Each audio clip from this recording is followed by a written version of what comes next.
Mga kapatid, upang tayo'y maging karapat sa ilalong ng paglilingkod sa Panginoon at pagsasalo-salo sa banal na piling ng kanyang salita at ng pagkain ng piling buhay sa pagdiriwang natin sa kapistahan ng matulungan ng isang biyernes. Tayo muna'y humarap sa Panginoon ng may kapangkuhan. Aminin natin muna ang mga nagawa natin mga kasalanan.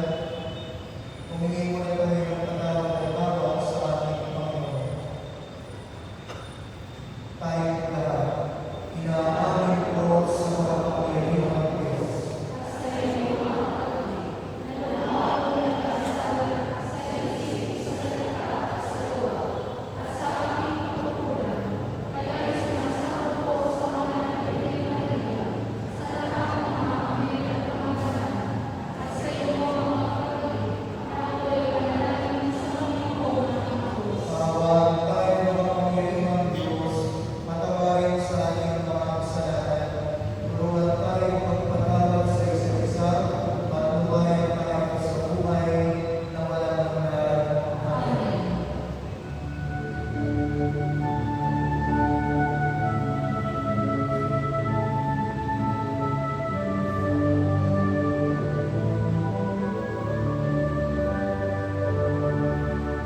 salita ng Diyos mula sa sulat ni Apostol San Pedro.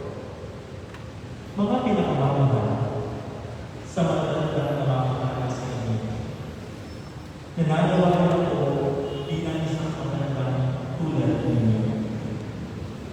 Nasaksihan ko ang hihirap ni Kristo at makakahati naman ako sa karakilan malapit na ipahayag.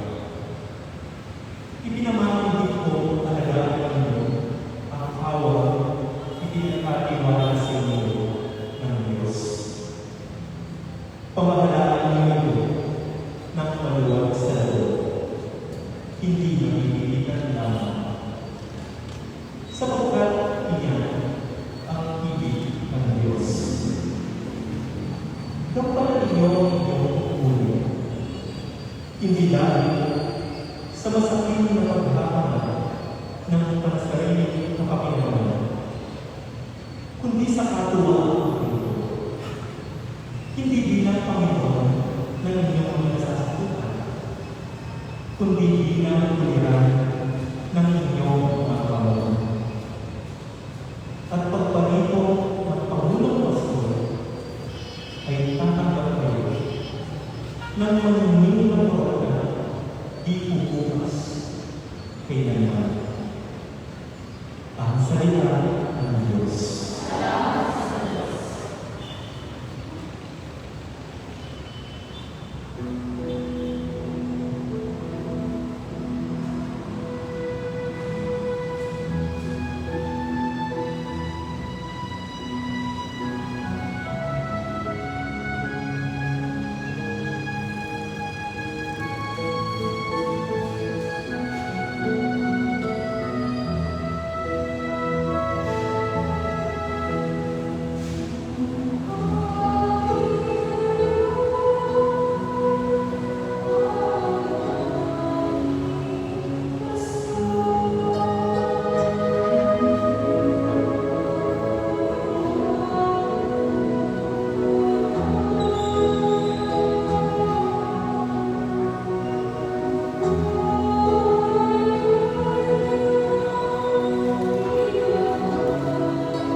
Sumainyo ang Panginoon.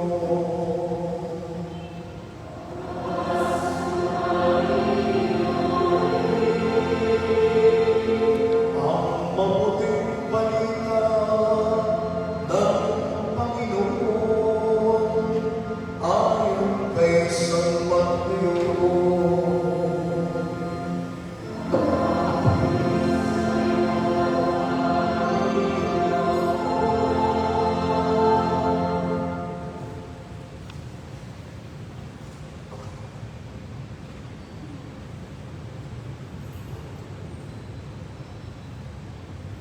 Noong panahong iyon, dumating si Jesus sa lupain ng Cesarea ng Filipos. Tinanong niya ang kanyang mga alagad, sino raw ang anak ng tao ayon sa mga tao?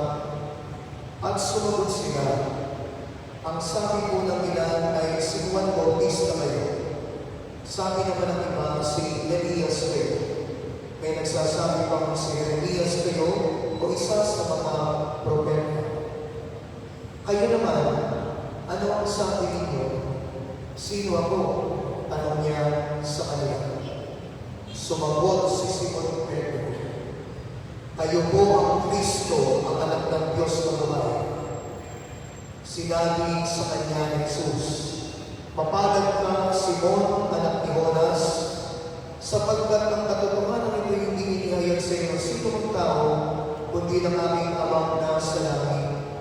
At sinasabi ko naman sa iyo, ikaw ay Pedro, at sa ibabaw ng batong ito ay itatayo ko ang aming simbahan, at hindi makapananhig sa kanya kahit ang kapangyarihan ng kamatayan. Ibibigay ko sa iyo ang mga susi ng kaharian ng langit, at ang ipagbawal mo sa lupa ay pagbabawal sa langit, at ang ipahintulot mo sa lupa ay ipahintulot sa langit. Ang mabuting balita ng Panginoon.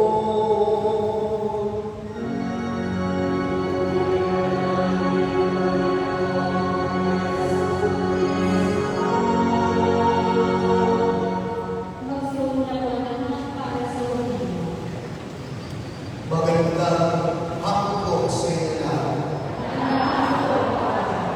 Sa inyo mga kapatid, magandang hapon po sa inyo lahat. Kasi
sa kapangyarihan at pangangalaga ng isang pastor sa kanyang kawan ay ibinigay ko ito sa pangkalahatang simbahan.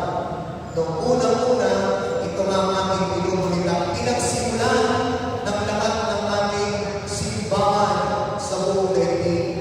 Noong pagkakataon ito na pinumulita natin dito sa ating Evangelyo, noong ipagkaloob ng Panginoon kay Simon na tinawag niyang Petros sa salitang Griego na ibig sabihin ay bato.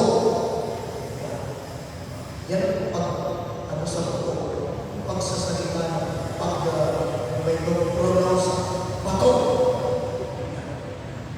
Meron kasi kumantanong ginawa ko kanta. Ang buwang gumawa sa bato ito. May kumanta. Sabi yung kumanta, sa bato ito.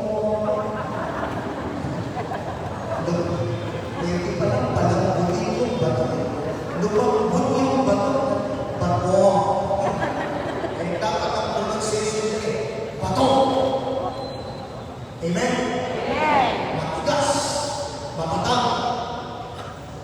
Ibinigay sa kanya yung pangalan yun dahil sa ginawa niyang pagpapahayag ng pananampalataya niya ito na matatag na si Jesus na ang hinihintay nilang Mesiyas, ang Kristo, ang anak ng Diyos. Sabi ng Panginoon, hindi tao ang naghayag sa iyo niya. Hindi mo natulungan niya sa buong Panginoon. Ang Diyos ang nagpahayag niya. Maalala natin ang binanggit ni Juan sa kanyang Ebanghelyo. Walang nakakakilala sa Ama kundi ang Anak, at walang nakakakilala sa Anak kundi ang Ama, at yung pinagpahayagan ng Anak.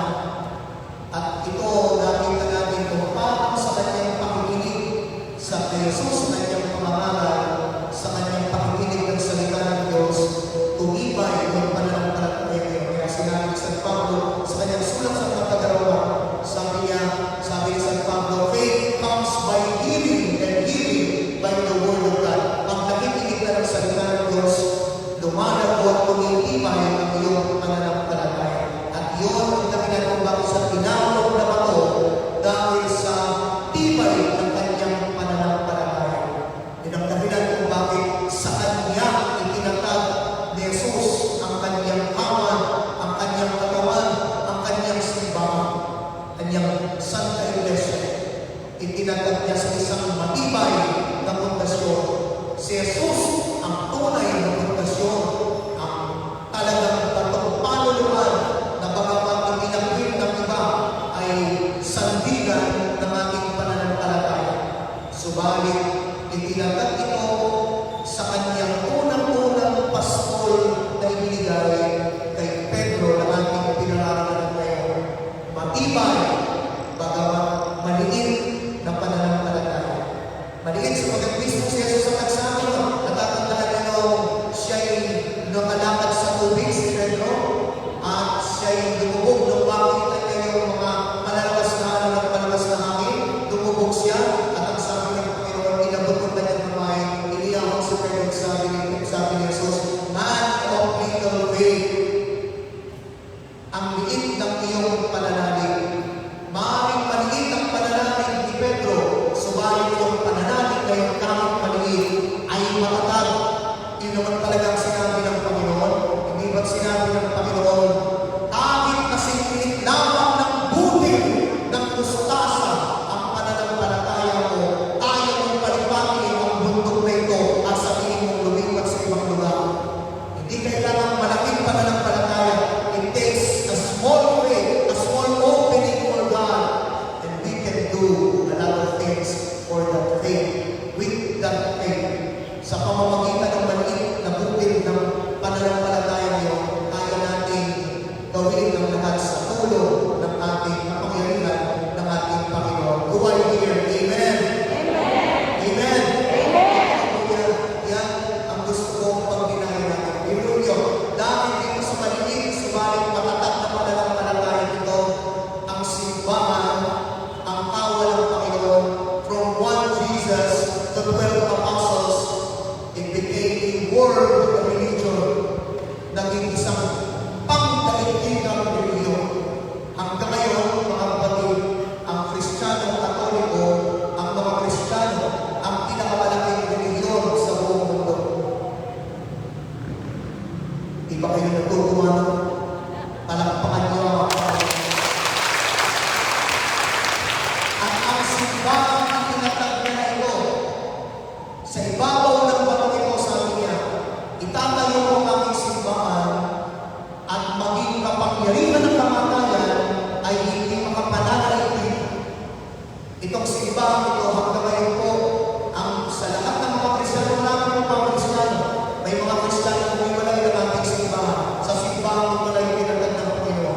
Pero sa lahat ng mga Kristiyano, nananatili ang simbahang Katolikong Romano, ang access sa simbahang ginagad ng Panginoon na pinakamarami pa rin hanggang ngayon.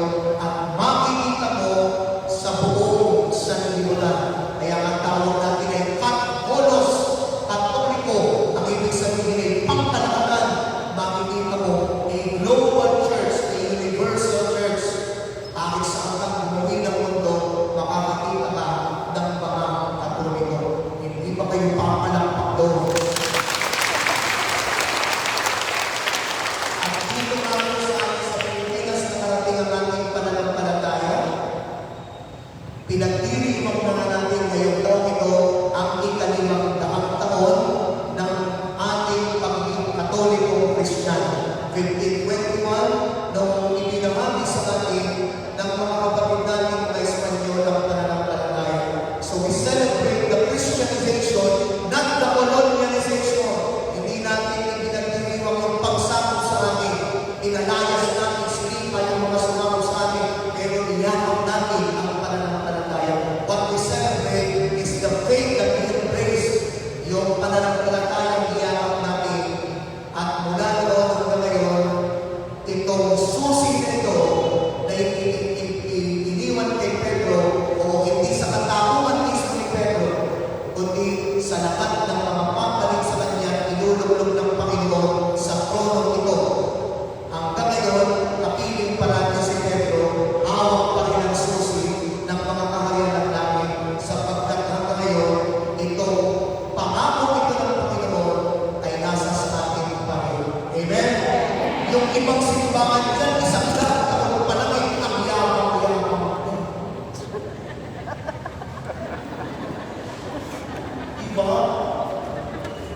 Sa daang taon pa lang ito, mga aste, akala mo, mga sa daan lang mo, Panginoon ko. Tayo, dito pa lang sa Pilipinas, 500 taon na. Halakpak na ngayon. Amen? Ang simbahan natin, itinatag 2,000 taon na nakaraan until now sapagkat ang kamatayan ay hindi makapananay sa simbahan ito. Hanggang ngayon, nagkamatay na po lahat ng mga sumisira sa simbahan, lahat ng mga kaharian, mga kapangyarihan kaharian, kingdoms and governments, powerful at that, nakamatay na, nakawala ng lahat, ng iba ng lahat, ang simbahan ng Panginoon nananatili pa rin sa atin. Amen? Sapagkat ang kamatayan ay hindi makapananatili sa simbahan ito.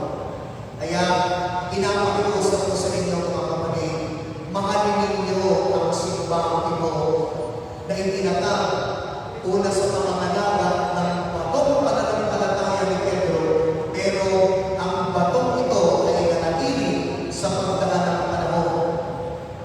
Mahalin ninyo ang simbahan ito. Do you love your church? Ako, parang hindi ko to. Do you love your church? Are you proud to be a Catholic? Sabihin nyo, ako'y Katoliko. Proud akong maging Katoliko. Proud akong maging Katolikong Kristiyano. Isa na lang, nakasanin nyo, Katoliko.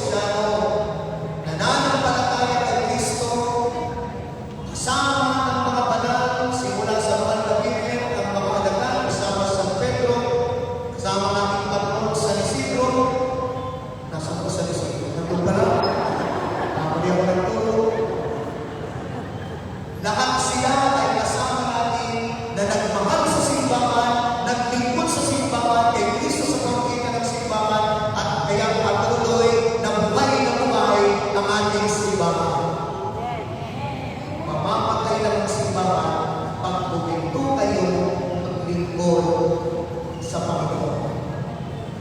Nakita natin yung dalawang pagbasa ng pinag-igaling. Matututo tayo kay San Pedro. Nakita natin, hindi humahanap ng perpekto at mga anghel ng Panginoon na tagapaglingkod. Pati mga pangit, pare-pareho tayo may kakulangan, may kahinaan. Pero sa kanila na kahinaan, tingnan niyo sa San Pedro, maraming pagkakataon palpakihan. Itong pagkatapos nito, ihagilin sa kanya, itong pananampalatang itong simbahan, ang sabi ni San Pedro, huwag sanang maghanap niya ng Panginoon na ikaw ay, sabi ni Jesus, get behind me, Satan. Huwag mo kong hagdangan sa taas. Lumayo ka sa akin. Maraming pagkakataon, palpak siya 3 beses. Si Judas Iscariot, siya 3 beses itinatwa ang Panginoon. Pero sa kabila ng kanyang kahinaan, patuloy siyang nanalig na kaya siyang tanggapin ng Panginoon at pwede siyang maglingkod kahit siya'y mahina. Yan ang matibay na pananampalataya. Marami sa atin yung nagsasabi, Father, matanda na po ako. Ano ko na?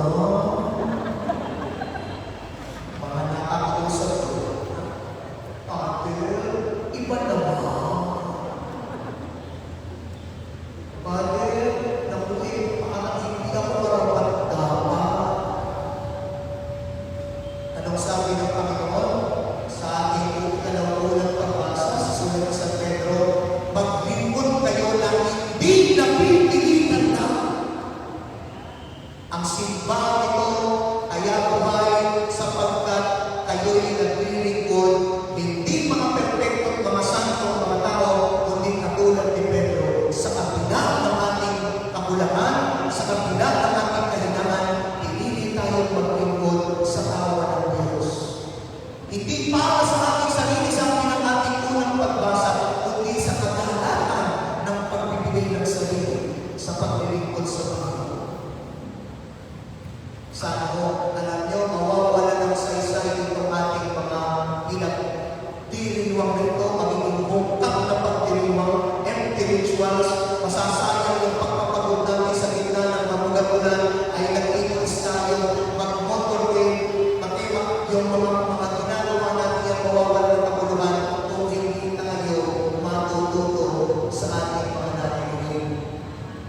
Kaya ho, maglingkod tayo sa kabila ng ating mga kahinaan ng kapuluhan, nakita ni si Pedro, tinanggap pa rin siya ng Panginoon at naglingkod.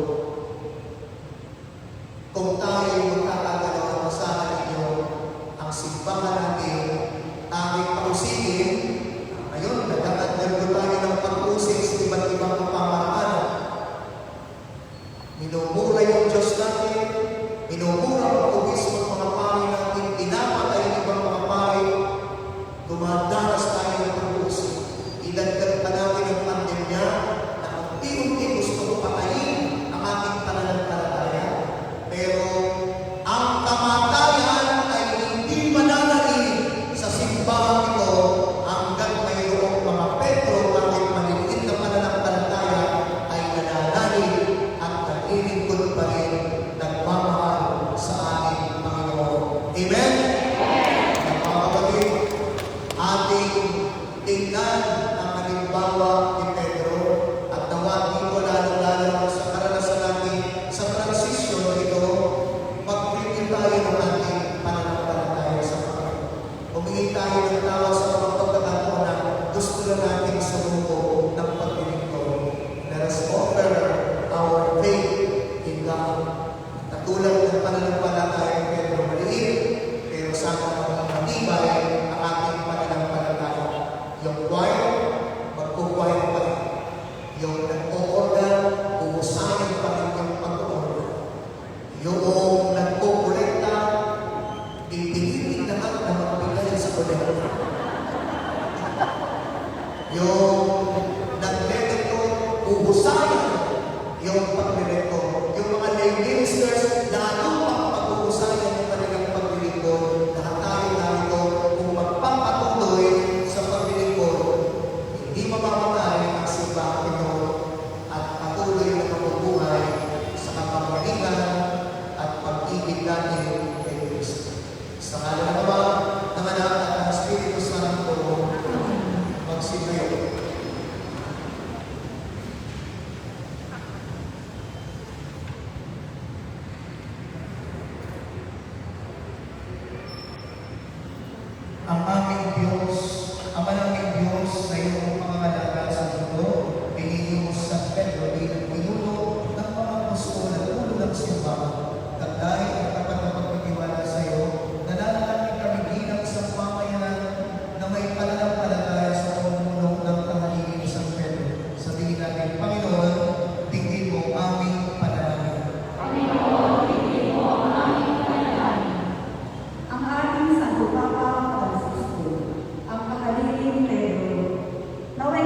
tulungan mo kami maging makatapat na tagasunod ng iyong anak sa pamamagitan ng aming pagsunod sa pagkamayan ng kaawigin sa Pedro.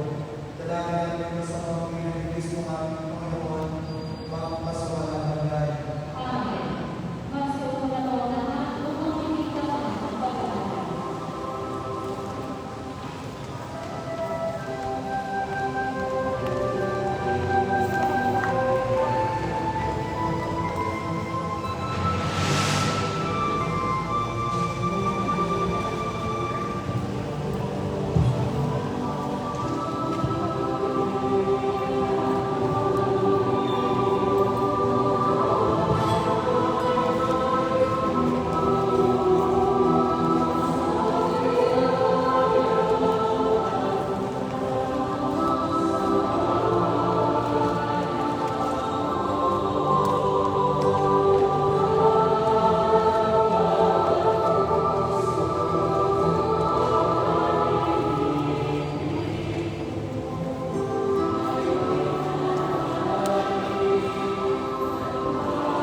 pagpapangkas sa aming katawan at dugo ng aming Panginoong Jesus.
huwag ang aming mga pagkakasala.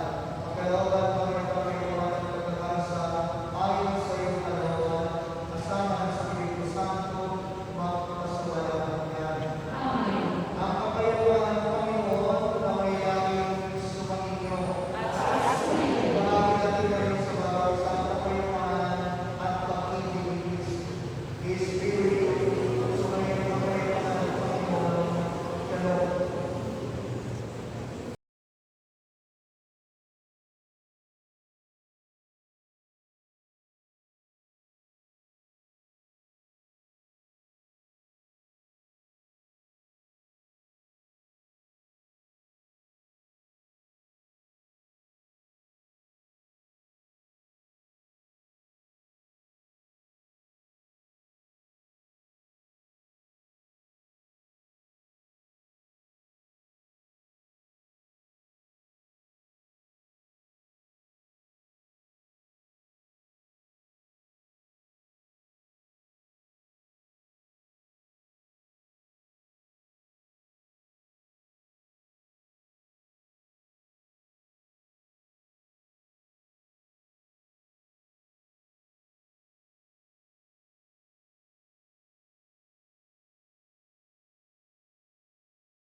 Walang